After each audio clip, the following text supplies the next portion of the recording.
नमस्कार दोस्तों, मैं आरिफ खान आप सबका स्वागत करता हूं अद्वैत एजुकेशन के इस प्लेटफॉर्म पे। दोस्तों 14 मई 2022 को पूरे देश में सभी सरकारी संस्थाओं में राष्ट्र ध्वज को आधा फहराया गया। ऐसी क्या वजह हो गई कि पूरे देश में राष्ट्र ध्वज को आधा फहराया गया?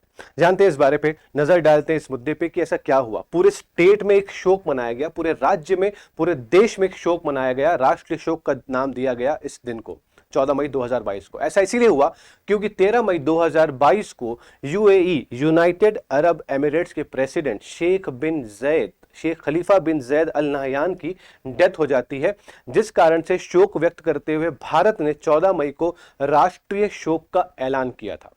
जानेंगे राष्ट्रीय शोक क्या होता है और उससे बड़ी बात कि यूएई के प्रेसिडेंट की डेथ की वजह से इंडिया में शोक क्यों मनाया जा रहा है। आखिर ऐसी क्या बात हो गई कि प्रधानमंत्री मोदी या इस देश में डिक्लेयर कर दिया राष्ट्रीय शोक के बारे में, तो जानेंगे इस बारे पे। अगर दोस्तों चैनल पर आप नए हैं तो जरूर सब्सक्राइब कर दीजिएगा, अगर पुराने हो चुके हैं तो इस वीडियो को जरूर लाइक कीजिएगा, शेयर कीजिएगा और कॉमेंट सेक्शन पर अपनी ओपिनियन जरूर दीजिएगा।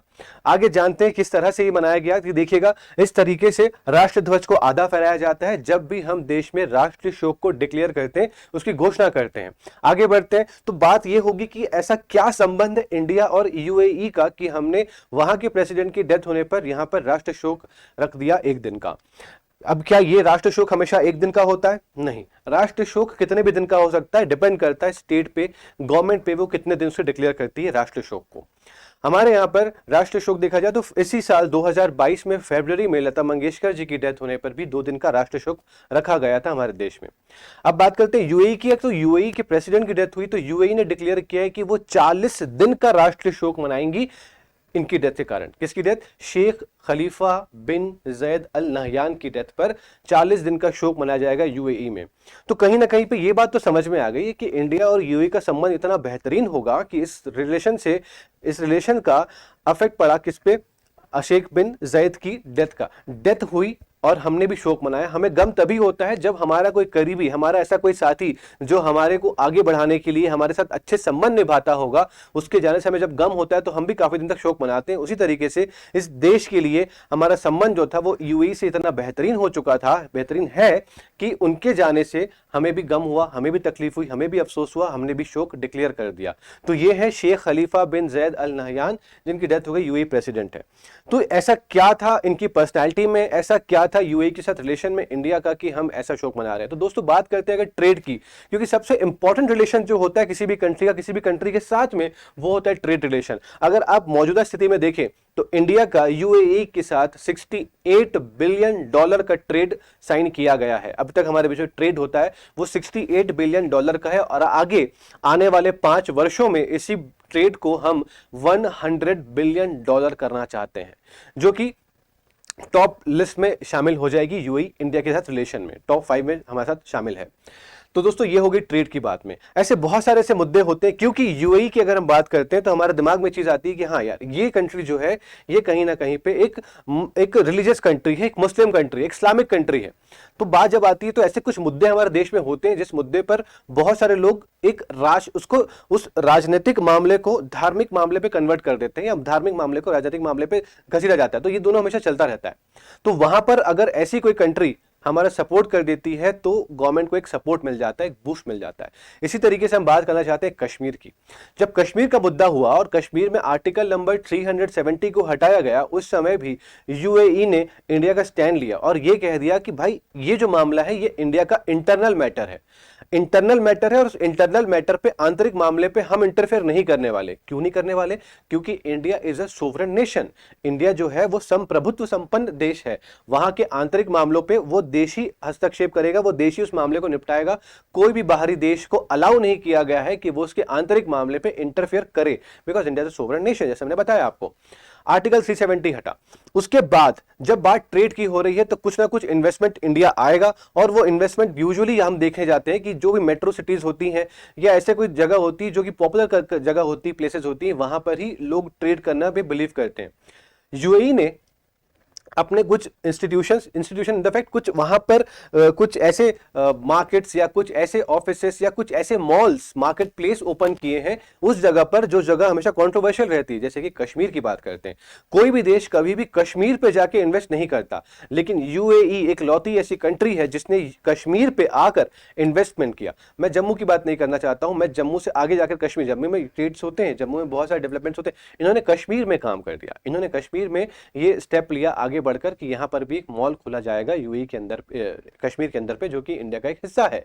तो इन सब मामले पे जब यूएई ने सपोर्ट दिखाया कि हाँ इंडिया जो कर रहा है वो बेहतर है और उसका आंतरिक मामला है, तब बात ये समझ में आती है कि यार ये जो चीजें ना ये आंतरिक मामला है और ये जो है ये एक राजनीतिक मामला है, ना कि धार्मिक मामला है। तो चीजों को डाइवर्ट ना किया जाए धर्म से संबंधित चीजों पे, तो चीजों का विकास बेहतर तरीके से किया जा सकता है। तो यूएई इसीलिए हमारा सपोर्ट करता है हर चीज पे, और साथ में उसकी और भी जो गल्फ कंट्रीज होती है वो भी इंडिया का सपोर्ट करती है इन सब चीजों पे। इसी कारण से जब उस देश के राष्ट्रपति, उस देश के प्रेसिडेंट की डेथ होती है, तो हमारे देश में जो हमारे देश के जो हेड है, एक है डिफेक्टो और एक है डिजियोर, एक है नॉमिनल एग्जीक्यूटिव, एक है रियल एग्जीक्यूटिव, एक है प्रधानमंत्री और एक है राष्ट्रपति। इन दोनों ने भी शोक व्यक्त किया और अपने अपने ट्विटर हैंडल से यहां पर इस शोक को जाहिर किया और डिक्लेयर कर दिया कि इंडिया एक दिन का राष्ट्रीय शोक मनाएगा। अब बात करते हैं राष्ट्रीय शोक की, उससे पहले मैंने आपको बताया जो चीजें, वो सब चीजें यहां पर लिखी होगी कि $100 बिलियन का बायलैटरल ट्रेड 2027 तक, आने वाले 5 सालों तक किया जाएगा स्थापित दोनों देशों के बीच में। और क्योंकि ये एक बहुत इंपॉर्टेंट कंट्री हो जाती है हमारे लिए, इसलिए इसका शोक जो बनाया जा रहा है हमारे देश में। राष्ट्रीय शोक होता क्या है, राष्ट्रीय शोक में होता क्या क्या है? तो कंट्री चाहे तो कभी भी किसी के लिए भी जो एक इंपॉर्टेंट पर्सन होते होंगे उस देश के लिए, उनके लिए राष्ट्रीय शोक डिक्लेयर किया जा सकता है। तो सवाल मन में यह आता है कि क्या इंडिया ने पहली बार किसी देश के बाहर के व्यक्ति के मृत्यु पर राष्ट्रीय शोक रखा? नहीं, ऐसा नहीं है। समय समय पर हमारे संबंध जो है वो बहुत सारे देशों के साथ बहुत बेहतरीन संबंध है। तो उस देश का जब हानि होती है, उस देश का कोई व्यक्ति अगर उसकी मृत्यु हो जाती है, तो उस समय भी इंडिया समय समय पर यहाँ पर नेशनल मॉर्निंग या राष्ट्रीय शोक डिक्लेयर कर देता है, जैसा इस बार किया गया है। पिछले बार भी मॉरिशस के एक्स प्रेसिडेंट थे, उनकी डेथ पर भी हमने राष्ट्रीय शोक डिक्लेयर किया था, वैसे यहाँ पर किया। तो एक सवाल और, क्या सारी पॉलिटिकल हस्तियों के बारे में ही डेथ होने पर ही ऐसा कुछ किया जाता है कि? तो बोला जाकर नहीं। मैंने अभी आपको शुरू बताया वीडियो के कि लता मंगेशकर जी जो एक आर्ट फील्ड से बिलोंग करती थी, बॉलीवुड की एक मशहूर सिंगर थी, उनकी डेथ पर भी फरवरी मंथ पे 2 दिन का राष्ट्रीय शोक घोषित किया गया था। तो पहले जो शुरुआत हो गई थी राष्ट्रीय शोक की, नेशनल मॉर्निंग की, ये सिर्फ पहले पॉलिटिकल पर्सन हो या फिर प्रेसिडेंट या एक्स प्रेसिडेंट, पीएम या एक्स प्राइम मिनिस्टर या मिनिस्टर या एक्स मिनिस्टर के डेथ होने पर ही राष्ट्रीय शोक डिक्लेयर किया जाता था, लेकिन फ्लैग कोड ऑफ इंडिया के तहत। लेकिन जब समय गुजरा, आगे बढ़ा, तो इस प्रोसीजर में बहुत चेंजेस आ गए। अब यह बोल दिया गया कि सिर्फ राज्य पे या देश पे निर्भर करता है कि वो जिसका चाहे उसका शोक डिक्लेयर कर सकता है राष्ट्रीय शोक में। तो उस समय पर पूरे नेशनल फ्लैग जो रहेंगे वो आधे ही फहराए जाएंगे। जितने भी कोई कार्यक्रम होंगे, जो भी कोई भी सिंगिंग प्रोग्राम या जैसी चीजें होती हैं नेशनल लेवल पे, स्टेट का, गवर्नमेंट का, वो चीजें रद्द कर दी जाएगी, वो चीज कैंसिल कर दी जाएगी। इस तरीके से जब राजीव गांधी जी की डेथ हो गई थी, उस समय जब राष्ट्रीय शोक मनाया गया था, तो उस समय अब आपको याद होगा कि सिर्फ दूरदर्शन ही आया करता था, और दूरदर्शन के समय पर जितने भी प्रोग्राम हुआ करते थे वो टीवी पर दिखाए जाते थे।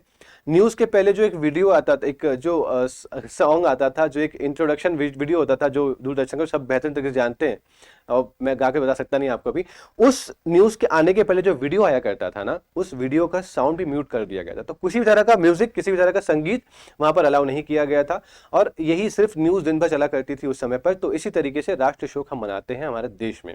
और अगर भारत का ही कोई सम्मानीय व्यक्ति हो जिनके राष्ट्रीय शोक की बात हो रही होगी, तो उन्हें पूरी तरीके से, पूरी ऑनर के साथ में, पूरे एक मिलिट्री ऑनर के साथ में भी उनको ले जाया जाता है, पूरी प्रक्रिया की जाती है, वहां पर तोपों की सलामी दी जाती है, तिरंगे में लपेटा जाता है उन्हें, और फिर उनको मुखाग्नि दी जाती है, जो भी उनकी प्रक्रिया होती है आगे की जाती है। तो दोस्तों इस तरीके से ये जो संबंध था इंडिया और यूएई का, मैंने ब्रीफ में समझा दिया, और क्यों हमने राष्ट्रीय ध्वज को आधा फहराया ये भी मैंने बता दिया, और नेशनल मॉर्निंग अगर होती, राष्ट्रीय शोक होता है, तो वो किस तरह से और किसके लिए किया जाता है ये भी मैंने आपको बता दिया। अगर आपको ये वीडियो इंफॉर्मेटिव लगी है तो जरूर आप इसे शेयर कर दीजिएगा, लाइक कर दीजिएगा, और साथ साथ में आप मुझे ये बताइएगा कि अभी इस वक्त अगर यूएई की बात करें तो यूएई के किंग का नाम क्या है, यूनाइटेड अरब एमिरेट्स के किंग का नाम क्या है, ये सब आप मुझे कमेंट सेक्शन पर बताएंगे, क्योंकि यूएई, अगर आप एस्पिरेंट हैं, अगर आप इस एग्जाम की प्रिपरेशन कर रहे हैं, तो यूएई अभी आपके लिए करंट अफेयर के पॉइंट ऑफ व्यू से यूएई जो कंट्री है वो आपके लिए बड़ी इंपॉर्टेंट है, और आप मुझे उसके बारे में कमेंट सेक्शन पर जरूर बता सकते हैं। और भी अगर किसी विषय पर आपको वीडियो चाहिए तो आप बेशक कमेंट कर सकते हैं, कमेंट सेक्शन आपके लिए ओपन है, और अपनी उस ओपन प्लेटफॉर्म पे अपने ओपिनियन भी आप जरूर रखिएगा। तो thank you so much, all the very best, take care, bye bye, see you.